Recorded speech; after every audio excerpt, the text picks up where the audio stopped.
तत्वार्थ सूत्र की वाचना चल रही है और तत्वार्थ सूत्र की वाचना में दूसरे अध्याय का प्रारंभ। पहले सूत्र में आत्मा के 5 भावों का वर्णन किया गया। औपशमिक भाव, क्षायिक भाव, क्षायोपशमिक भाव, औदैक भाव और पारिणामिक भाव। ये 5 भाव। कल हमने इन 5 भावों की व्याख्या विस्तार से समझी थी। इन 5 भावों में से 4 भाव औपशमिक, क्षायोपशमिक, क्षायिक, औदैक, ये सब इसमें कर्म निमित्त है। कर्म का क्षय, उपशम, क्षयोपशम और उदय। जबकि पारिणामिक जो है वो बिल्कुल अपने आप में सहज है। इसलिए जो 4 भाव है वो पर्याय है, क्योंकि आते हैं जाते हैं। पारिणामिक जो है वो मूल द्रव्य स्वभाव का है। बराबर, ये भेद समझ लेना जरूरी है। इन 5 भावों में से पहला है औपशमिक भाव। औपशमिक भाव के 2 भेद बताए थे। कौन कौन से 2 भेद थे? उपशम सम्यक्त्व, उपशम सम्यक्त्व और उपशम चारित्र्य। सीधा सा अर्थ ये है कि दर्शन मोहनीय की 3 और चारित्र मोहनीय की अनंतानुबंधी 4, इन 7 प्रकृतियों का उपशम होने से औपशमिक सम्यक्त्व, शेष 21 प्रकृतियों का उपशम होने से सम्यक चारित्र, उपशम चारित्र प्रकट होता है। ये भाव, ये तत्व ध्यान में लेना है कि उपशम जो है वो केवल मोहनीय कर्म का होता है। बाकी कर्मों का क्षयोपशम होता है, क्षय होता है। उसके बाद में अब हम चौथा सूत्र लेते हैं। औपशमिक भाव के 2 भेद बताए। अब अगले सूत्र में क्षायिक भाव के 9 भेद बता रहे हैं। अगला सूत्र है ज्ञान, दर्शन, दान, लाभ, भोगोपभोग, वीर्याणि च शब्द जो है अनुवृत्ति के लिए है। पूर्व सूत्र में जो सम्यक्त्व और चारित्र, इन 2 भावों का, 2 गुणों का कथन किया गया है, वो 2 गुण इसमें भी साथ में है, क्षायिक भाव में भी। इस सूत्र में 7 भेदों का वर्णन है। ज्ञान, दर्शन, दान, लाभ, भोग, उपभोग और वीर्य। ये 7 और 2 सम्यक्त्व और चारित्र। इस प्रकार कुल मिलाकर क्षायिक भाव के 9 भेद हैं। इसका अर्थ ये हुआ कि जब कर्मों का क्षय होता है तो ये 9 गुण प्राप्त होते हैं जीव में। ये 9 भाव प्रकट होते हैं। बराबर, कैसे? ज्ञान, कि जब ज्ञानावरणीय कर्म का सर्वथा क्षय, ये क्षायिक भाव के भेद हैं। ये कौन से भेद हैं? क्षायिक भाव। इसलिए ज्ञानावरणीय कर्म का जब सर्वथा क्षय होता है तब उसमें ज्ञान प्रकट होता है। कौन सा भेद? ज्ञान। ज्ञान कौन सा? अनंत, केवल ज्ञान। ज्ञानावरणीय कर्म के क्षय से यानी सर्वथा क्षय से केवल ज्ञान प्रकट होता है। तो इससे सिद्ध हो गया कि औपशमिक जो भाव है उसके भेद कितने बताए? केवल 2, सम्यक्त्व और चारित्र। बस 2 में ही उपशम है। बाकी ज्ञानावरणीय कर्म का कोई उपशम नहीं है। अगर ज्ञानावरणीय कर्म का उपशम होता तो यहाँ पर जैसे उपशम सम्यक्त्व का है, जैसे उपशम चारित्र का है, वैसे उपशम ज्ञान भी कहते, मगर ऐसा नहीं कहा है। ज्ञान इत्यादि का या तो क्षायिक क्षय होता है और या फिर क्षयोपशम होता है। बराबर, क्षयोपशम के भेद जब आगे आएंगे तब इनका विस्तार भी बताया जाएगा। जब ज्ञानावरणीय कर्म का सर्वथा क्षय हो जाता है तो केवल ज्ञान प्रकट होता है। ये पहला भेद। दर्शनावरणीय कर्म का जब सर्वथा क्षय हो जाता है तो केवल दर्शन प्रकट होता है। उसके बाद में ये 5 दान, लाभ, भोग, उपभोग और वीर्य, ये 5 अंतराय कर्म का सर्वथा क्षय होने का परिणाम है। अंतराय कर्म का जब सर्वथा क्षय हो जाता है तब जो है वो ये दान, लाभ, भोग, उपभोग उपभोग और वीर्य, ये प्रकट होता है। तो ये कितने हो गए? 7। अब रहे 2, सम्यक्त्व और चारित्र। तो उसी प्रकार जब मोहनीय कर्म का सर्वथा क्षय हो जाता है, तब क्षायिक सम्यक्त्व और क्षायिक चारित्र, क्योंकि सम्यक्त्व और चारित्र दोनों मोहनीय कर्म का परिणाम, मोहनीय कर्म के सर्वथा क्षय से मिलने वाले परिणाम है। इसलिए मोहनीय कर्म का सर्वथा जब क्षय हो जाता है तो क्षायिक सम्यक्त्व और क्षायिक चारित्र प्राप्त होता है। बराबर। तो कुल मिलाकर के देखो कि ज्ञानावर्णीय, दर्शनावर्णीय और मोहनीय और अंतराय, ये जो 4 घाती कर्म हैं, इन घाती कर्मों का जब सर्वथा क्षय, यही तो घात करने वाले हैं, आत्मा का घात करने वाले कौन से? यही 4 कर्म, इन्हीं को सर्वघाती कर्म कहा है। बाकी जो 4 कर्म हैं उनको देशघाती कर्म का, ये सर्वघाती कर्म है। तो ज्ञानावर्णीय, दर्शनावर्णीय, मोहनीय और अंतराय। तो ज्ञानावर्णीय कर्म का सर्वथा क्षय होने से केवल ज्ञान क्या प्रकट होता है? केवल ज्ञान। दर्शनावर्णीय कर्म का सर्वथा क्षय होने से केवल दर्शन। और मोहनीय कर्म का सर्वथा क्षय होने से क्षायिक सम्यक्त्व और क्षायिक चारित्र प्रकट होता है। और अंतराय कर्म का सर्वथा क्षय होने से 5 लब्धियां, कौन कौन सी 5 लब्धियां? दान, लाभ, भोग, उपभोग और वीर्य, ये 5 लब्धियां प्रकट होती है। बराबर। ये क्षायिक जो है, क्षायिक भाव के ये भेद। अब यहाँ पर कई तरह के प्रश्न हमारे अंतर में पैदा होते हैं। एक प्रश्न पैदा होता है कि आपने सम्यक दर्शन की जो परिभाषा बताई थी, सम्यक दर्शन की परिभाषा पहले अध्याय में बताई थी कि सम्यक दर्शन किसे कहते हैं? तत्वार्थ श्रद्धानम सम्यक दर्शन। तत्वों के प्रति जो रुचि है, जो श्रद्धान है, वह सम्यक दर्शन है। बराबर। तो तत्व रुचि, ये तो मन का परिणाम है ना, ये तो मानसिक भाव है, मानसिक भाव ही है ना।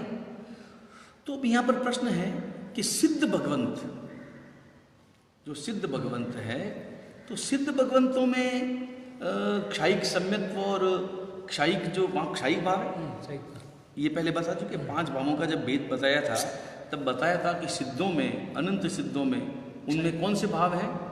2 भाव है, एक क्षायिक भाव और दूसरा पारिणामिक भाव। बराबर। तो ये 2 भाव जब सिद्धों में हैं, तो चलो पारिणामिक भाव तो समझ में आया, मगर क्षायिक भाव तो समझ में नहीं आया। उनमें क्षायिक भाव कैसे घटेगा?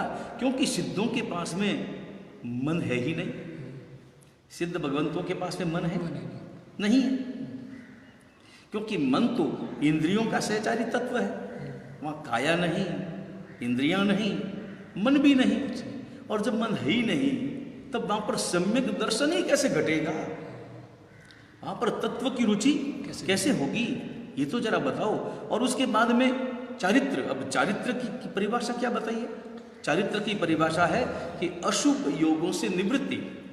देखो, योग तो रहेगा, एक संसारी व्यक्ति भी चलता है और एक चारित्री व्यक्ति भी चलता है।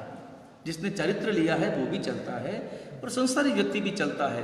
तो अंतर क्या है? अंतर ये है कि उसका योग अशुभ है और चारित्री का योग शुभ है। तो जहाँ अशुभ योग से निवृत्ति है, जहाँ शुभ योग में प्रवृत्ति है, उसका नाम चारित्र है।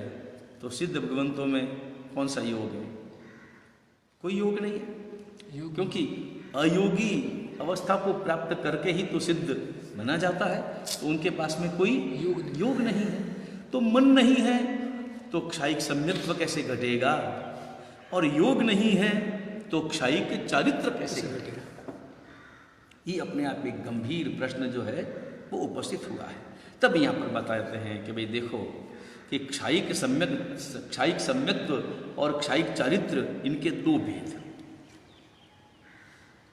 एक व्यावहारिक और एक नैश्चयिक, एक व्यवहार से एक निश्चय से। बराबर।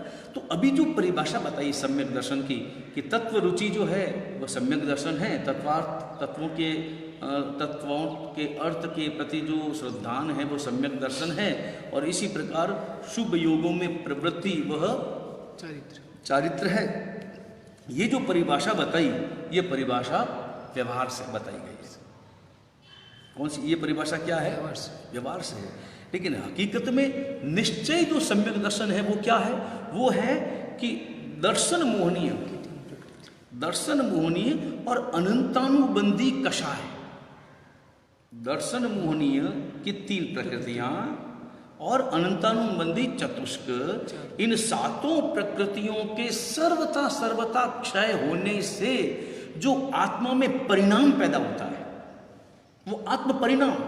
देखो तत्वार्थ श्रद्धांत जो है ना, वो तो व्यवहार का है, लेकिन अंतर में जो आत्मा में जो परिणाम प्रकट होता है, जो शुद्धता प्रकट होती है अपनी आत्मा में, इन 7 प्रकृतियों का सर्वथा क्षय होने से आत्मा में जो परम निर्मलता, परम शुद्धता जो प्रकट होती है, वह निश्चय सम्यक दर्शन है। निश्चय क्षयिक सम्यक दर्शन है।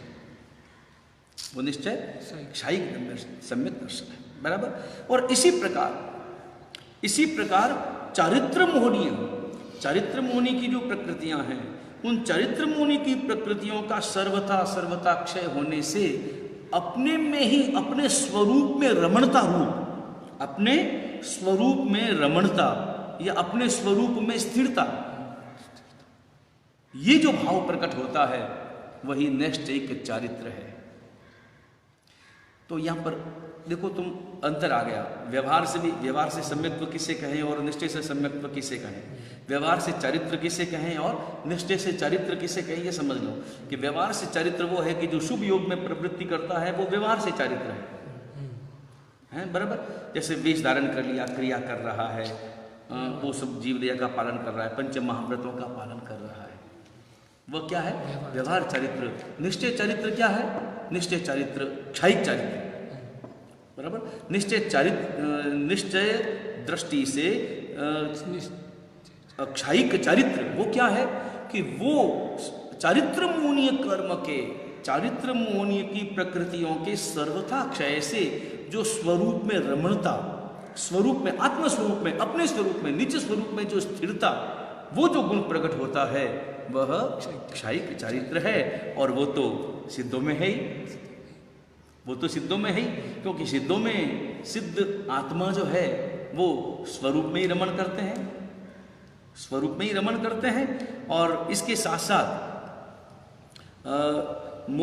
दर्शन मोहनीय और अनंतानुबंधी चतुष्क का उनका क्षय हो जाने, उन प्रकृतियों का क्षय हो जाने से क्षयिक सम्यक्त्व प्रकट है। इसलिए क्षयिक सम्यक्त्व और क्षयिक चारित्र सिद्धों में भी घटता है, वो निश्चय से घटता है, बराबर।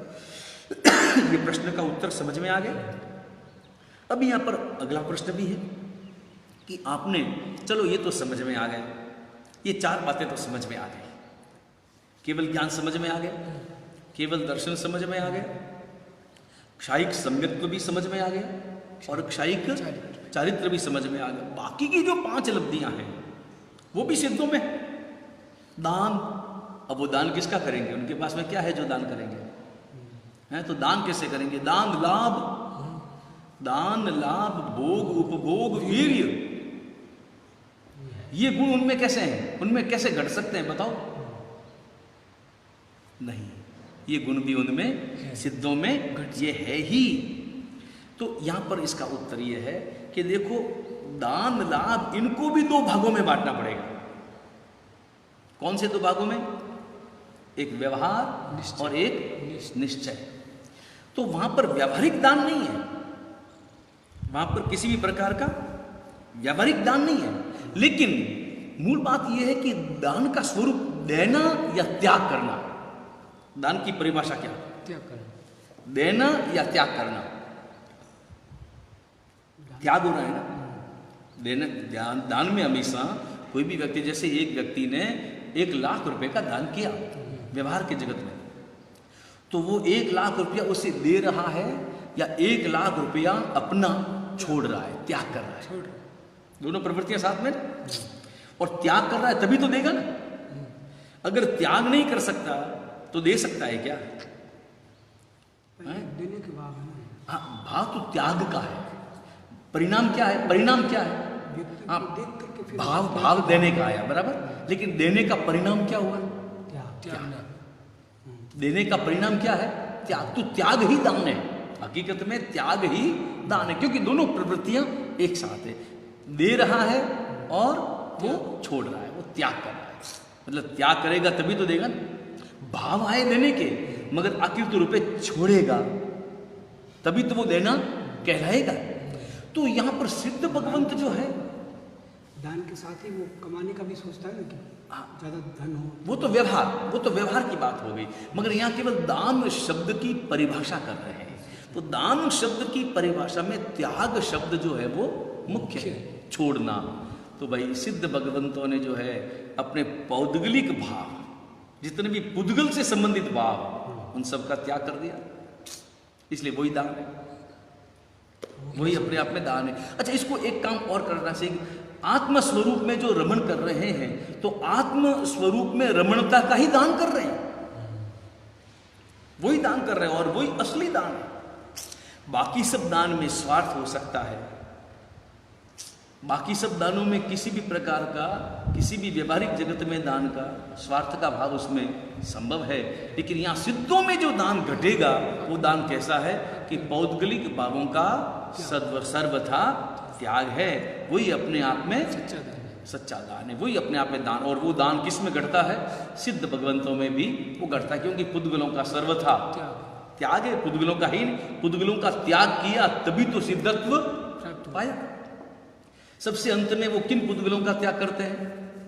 भाई चार अघाती जो कर्म हैं, वो जो पुद्गल हैं उनका अंत में त्याग करके सिद्धत्व को वो प्राप्त करते हैं। तो पुद्गलों का त्याग वही अपने आप में। फिर आया, चलो ये दान भी समझ में आ गया, मगर लाभ भी तो है, और लाभ भी अनंत लाभ है।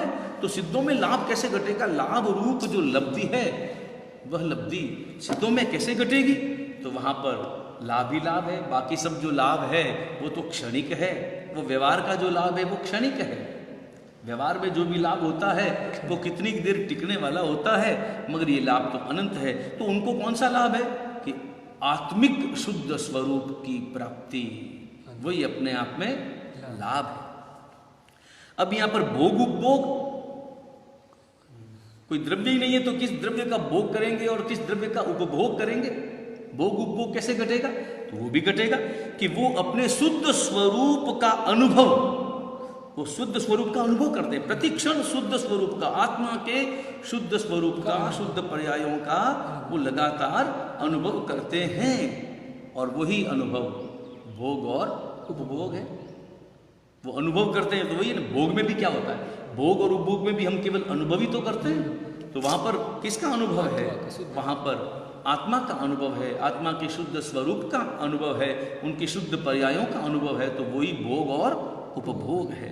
अब यहां पर वीर्य कैसे घटेगा? वीर्य यानी शक्ति, वो कैसे घटेगी? तो भाई उन आत्मा की, सिद्ध भगवंतों की आत्मा की, अपने आत्मा के सहज स्वरूप में जो प्रवृत्ति है वही वीर्य है। इस प्रकार सिद्धों में भी ये 9 गुण जो है वो घटित हो जाते हैं, बराबर। तो ये क्षायिक भाव के कितने भेद हुए? 9। तो ये 9 भेद समझ में आ गए। अब हम अगला सूत्र लेते हैं, क्षयोपशमिक, यानी क्षयोपशमिक जो भाव है उसके भेद कितने हैं? तो बताते हैं कि उसके भेद 18 है। कितने हैं? 18। वापस समझना कि उपशम होने से जो गुण प्राप्त होते हैं, कर्मों का उपशम होने से जो प्राप्त होते हैं वो गुण, क्षायिक यानी कर्मों का सर्वथा क्षय होने से जो गुण प्राप्त होते हैं वो क्षायिक भाव, और क्षयोपशम कर्मों के क्षयोपशम से जो गुण प्राप्त होते हैं वो क्षयोपशमिक भाव के गुण कहलाते हैं, वो भेद कहलाते हैं। ये कितने हैं? 18। क्षयोपशमिक में क्या होता है? 18 भाव, 18 भेद है। कौन कौन से? देखो कि सबसे पहले तो ज्ञानाज्ञान। कौन कौन से? 4 ज्ञान। क्योंकि केवल ज्ञान जो है ना वो कभी भी क्षयोपशम से प्राप्त नहीं होता। 5वां जो केवल ज्ञान है वो किससे प्राप्त होता है? वो क्षय से ही प्राप्त होता है। जब सर्वथा क्षय हो जाए तो ही केवल ज्ञान प्राप्त हो जाता है। बाकी ज्ञानों में तो आधा पर्दा चलता है।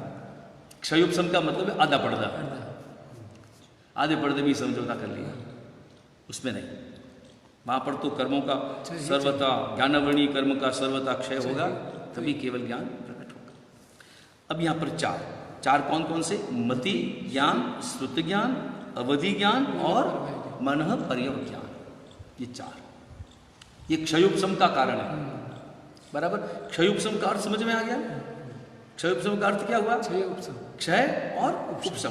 क्षय उपशम का अर्थ भी अच्छी तरह से समझ में आया हुआ है ना, कि क्षय उपशम किसको कहते हैं? कि जो सर्वघाती जो कर्म दलिक हैं, स्पर्धक हैं, तो सर्वघाती जो स्पर्धक हैं, उन सर्वघाती, उसमें जो सर्वघाती दलिक हैं, सर्वघाती जो स्पर्धक हैं, उनके उदय का सर्वथा अभाव, उनके उदय का सर्वथा अभाव। और देशघाती जो स्पर्धक हैं,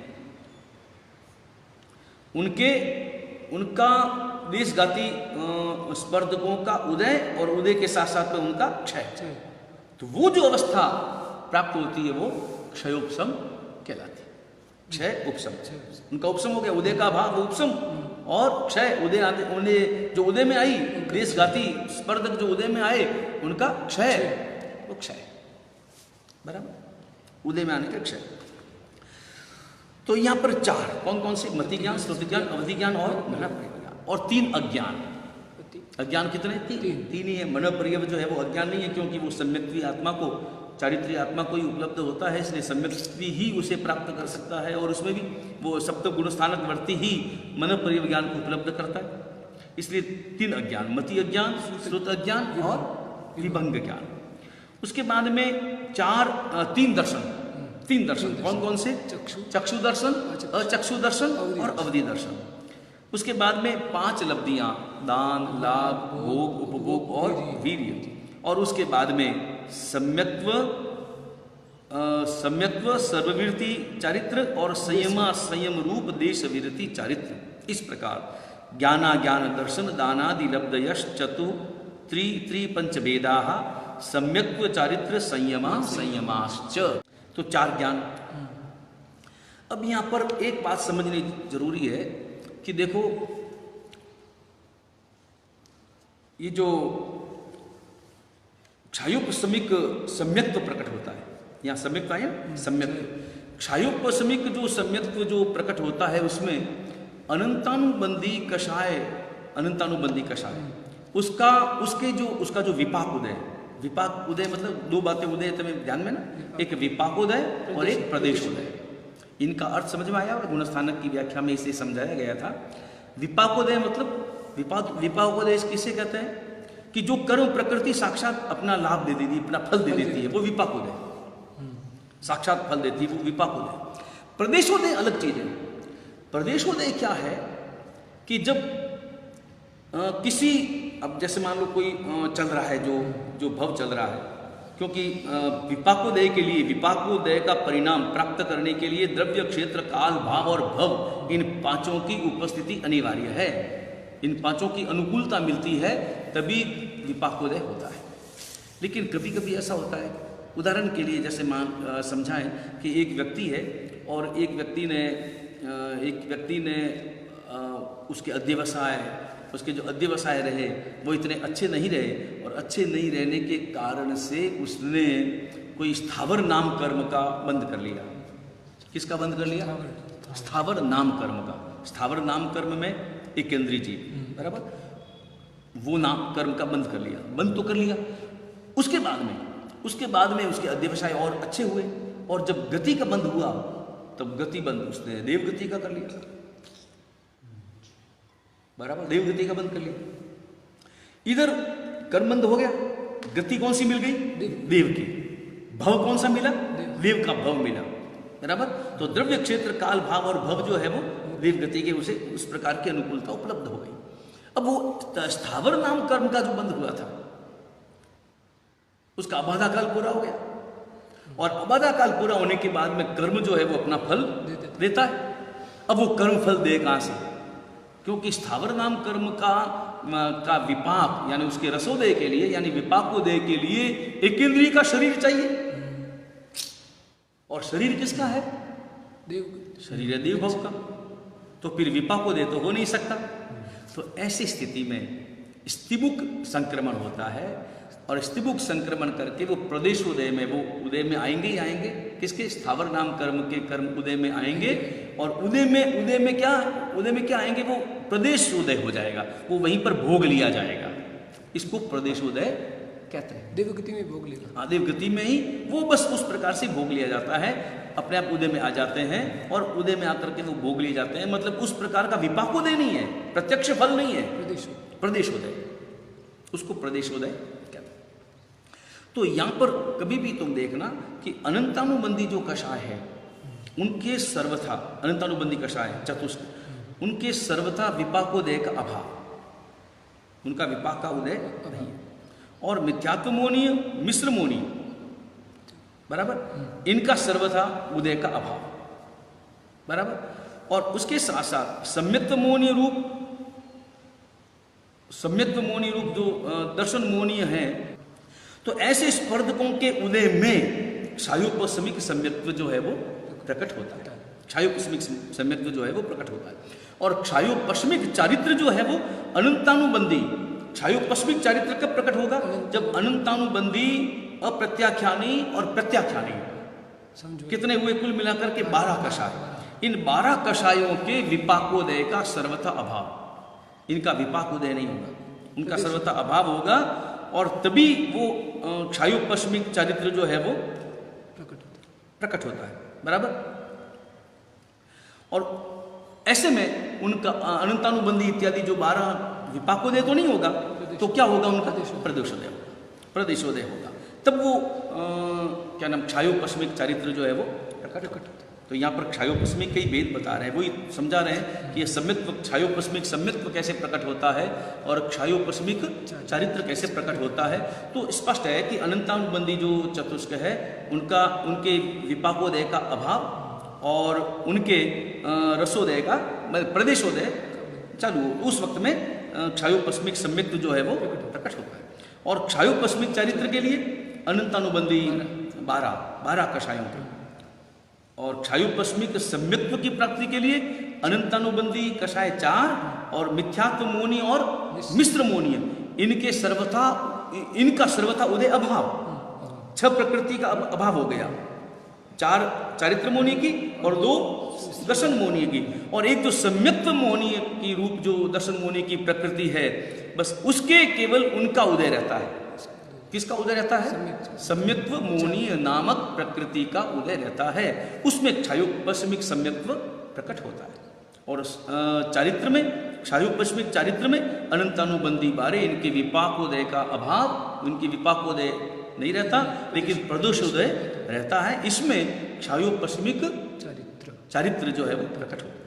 तो सम्यक्त्व चारित्र हो गए। फिर संयमा संयमाश्च, संयमा का मतलब क्या होता है? देश विरति। संयम असंयम का मतलब देश विरति, संयम भी है और असंयम भी है, पर अब इसको देश विरति कहते हैं। तो देश विरति जो है वो कैसे प्रकट होती है? तो देश विरति रूप जो क्षयोपशम भाव है, उसके लिए 8 कषाय, अनंतानुबंधी और अप्रत्याख्यानी, अनंतानुबंधी और अप्रत्याख्यानी, इनके विपाकोदय का सर्वथा अभाव, बराबर। और इनके विपाकोदय का सर्वथा अभाव, और प्रत्याख्यानी जो कषाय है, उन कषायों के सर्वगाती और देशगाती स्पर्धक तथा संज्वलन कषाय के देशगाती स्पर्धकों का उदय होता है। इसमें ये देश विरति यानी जो पंचम गुण स्थानकवर्ती जो चारित्र है वो इसमें प्रकट होता है, बराबर। अब यहाँ पर एक बात ये समझने जैसी है कि भाई बाकी सब में तो ये बताया गया है कि उदय नहीं होता है, लेकिन ज्ञानावरणीय मति ज्ञान, इसमें ये जो 4 ज्ञान भी है, मति ज्ञान, श्रुति ज्ञान, प्रवृत्ति ज्ञान और मनःप्रय ज्ञान, तो इसमें ये बताया गया है कि ये जो है इनका मति ज्ञान आदि, इनका जो क्षयोपशम है वो क्षयोपशम कैसा कहलाता है कि वो उदयानुविद्ध क्षयोपशम कहलाता है। उदयानुविद्ध यानी उदय सहित, अनुविद्ध यानी उदय के सहित, यानी मति ज्ञानावरणीय कर्म का क्षयोपशम भी है, जो कि स्वाभाविक हर जीव को रहता ही है, क्योंकि किसी भी जीव में 2 ज्ञान रहता है कि नहीं रहता? हर जीव में 2 ज्ञान है। कौन से? मति ज्ञान और श्रुति ज्ञान। तो क्षयोपशम है, तभी तो क्योंकि उपशम तो हो नहीं सकता और क्षय है नहीं, क्षय होता तो बात ही अलग थी, लेकिन क्षयोपशम है। तो क्षयोपशम के कारण हर जीव में ये मति ज्ञान और श्रुति ज्ञान होता है। तो क्षयोपशम किसका है? मति ज्ञानावरण का है, श्रुति ज्ञानावरण का है, इनका क्षयोपशम है, वो हर जीव को होता है। लेकिन इसके साथ साथ मति ज्ञानावरण का क्षयोपशम भी है और मति ज्ञानावरण आदि का उदय भी है। उदय भी तो है ना। जैसे मान लो मेरे में बुद्धि है लेकिन सीमा है, उसके बाद में बुद्धि काम नहीं करती ना, मति काम नहीं करती, श्रुत में उतना काम नहीं करता। तो इसका मतलब है कि वो मति ज्ञानावरण का उदय। मति ज्ञान आवरण क्या करता है? ज्ञानावरण जो है वो क्या काम करता है? मति ज्ञानावरण क्या काम करता है? तो मति ज्ञान को ढकने का काम करता है, मति ज्ञान को रोकने का काम करता है। क्या काम करता है? मति ज्ञान को रोकने का काम करता है। और जब मति ज्ञान को रोकने का काम करता है तो क्षयोपशम होगा तो मति ज्ञान उतना प्रकट होगा। और इधर मति ज्ञानावरण भी है ही, उसका उदय भी चल रहा है, वो मति ज्ञानावरण आवरण जो है वो रोकने का भी वो काम कर रहा है। तो ऐसे जो है ये इस प्रकार मति ज्ञान, श्रुति ज्ञान, अवधि ज्ञान और मन पर्यव ज्ञान ये समझना चाहिए।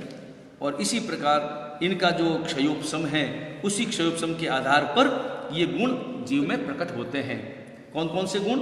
4 ज्ञान, 3 अज्ञान मिथ्यात्व दशा में, उसके बाद में 5 3 दर्शन, उसके बाद में 3 दर्शन, चक्षु दर्शन, अचक्षु दर्शन और अवधि दर्शन। ये चक्षु दर्शन, अचक्षु दर्शन और अवधि दर्शन ये किनके भेद हैं? ये भेद दर्शनावर्णीय कर्म के हैं। ये भेद किसके हैं? दर्शनावर्णीय कर्म के हैं। तो उनका क्षयोपशम जब होता है तो चक्षु दर्शन, अचक्षु दर्शन और अवधि दर्शन ये। और उसके साथ साथ 5 लब्धियां, दान, लाभ, भोग, उपभोग और वीर्य। और इस प्रकार 18 भेद किसके हैं? क्षयोपशमिक भाव के हैं। बराबर। और अब इसके बाद में बताते हैं औदैहिक भाव के भेद। औदैहिक भाव के भेद कितने हैं? वो कुल मिलाकर के 21 भेद हैं। इन भेदों का वर्णन अपन कल वाचना में करेंगे। वीतराग परमात्मा की आज्ञा विरुद्ध कुछ भी कहा गया हो, इच्छा में दुक्कड़म, सर्व मंगल मांगल्यम सर्व कल्याण कारणम प्रदानम सर्वधर्माणां जैनम जयति शासनम।